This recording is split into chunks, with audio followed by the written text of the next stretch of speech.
అది భౌతికమైన బలము. మనిషికి భౌతికమైన బలము ఎంత అవసరమో ఆత్మ సంబంధమైన దేవుడు అనుగ్రహించే బలము కూడా అంతే అవసరమై ఉంటుంది. మనుషుడు తన బలము చేత కొన్ని విషయాల్ని చేయొచ్చు, కొన్ని కార్యాల్ని నెరవేర్చవచ్చు. కొంత బలము చేత కొన్ని పనులు, కొన్ని కార్యక్రమాలు జరిపించవచ్చు. గనుక మనం ఆలోచన చేయవలసిన పని ఏమిటి అంటే, మనకిచ్చింది కొంతే బలం.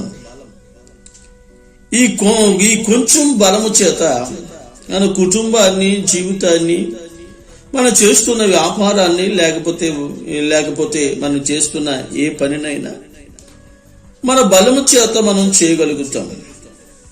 గనుక బలం అనేది వారి యొక్క పరిమితిని బట్టి,